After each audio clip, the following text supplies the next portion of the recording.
নমস্কার, রিমস রসোইয়ে সবাইকে স্বাগত জানাই।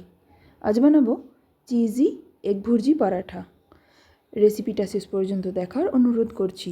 ভালো লাগলে একটা লাইক করে দেবেন আর বন্ধুদের সঙ্গে শেয়ার করে দেবেন। তো এর জন্য প্রথমে কড়াইতে 4 চা চামচ তেল গরম করে তাতে 1 চা চামচ কুচনো রসুন দিয়ে একটু লাল করে ভেজে নেব। রসুনটা ভাজা হয়ে গেলে একটা বড় সাইজের কুচি করে নেওয়া পেঁয়াজ আর 2 কাঁচা লঙ্কা কুচি দিয়ে দেব। পেঁয়াজ আর কাঁচা লঙ্কা কুচিটাও কিছুক্ষণ ভেজে নেওয়ার পর একটা কুচনো ক্যাপসিকাম দিয়ে দেব। এবার পেঁয়াজের সঙ্গে ক্যাপসিকামটাও ভেজে নেব ভালো করে। ক্যাপসিকামটা ভাজতে ভাজতে স্বাদ মতো নুন, 1/4 চা চামচ হলুদ গুঁড়ো, 1/4 চা চামচ লঙ্কার গুঁড়ো দিয়ে দেব। মশলার সঙ্গে পেঁয়াজ ক্যাপসিকাম ভালো করে ভেজে নেওয়ার পর 4টে ফাটিয়ে রাখা ডিম দিয়ে দেব। ডিমটা দেওয়ার পর ডিমটাকেও ভেজে নিতে হবে যতক্ষণ না ডিমটা ঝুরো ঝুরো হয়ে আসছে। ডিমটা ভাজতে ভাজতে আরও একটু নুন দিয়ে দিলাম। এবার নুনটাকে ডিমের সঙ্গে ভালো করে মিশিয়ে নেব। যখন ডিমটা একদম ঝুরো ঝুরো হয়ে আসবে, 1/2 চা চামচ গোলমরিচের গুঁড়ো দিয়ে ভালো করে মিশিয়ে নিয়ে নামিয়ে নেব।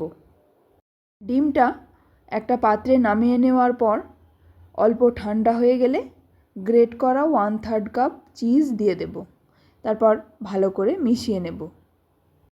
2.5 কাপ আটা নিয়ে যেমন নর্মাল পরোটার ডো বানায় ওইভাবে বানিয়ে রেখে দিয়েছিলাম।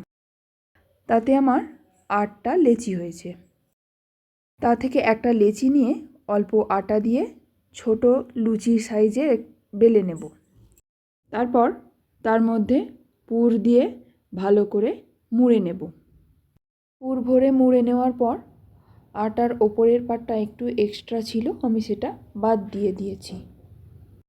এই রকমভাবেই বাকি লেচিগুলোতেও পুর ভরে নিয়েছি। তারপর অল্প আটা দিয়ে আস্তে আস্তে বেলে নেব। একটা পরোটা বেলা হয়ে গেলে তারপর তাওয়া গরম করে তার মধ্যে পরোটাটা দিয়ে উল্টে পাল্টে আগে সেঁকে নেব। তারপর তেল দিয়ে একটু লাল লাল করে মাঝারি আঁচে ভেজে নেব। এই একই রকমভাবে সব কটা লেচিতে পুর ভরে বেলে নিয়ে উল্টে পাল্টে ভেজে নেব। তারপর গরম গরম সার্ভ করে দেব।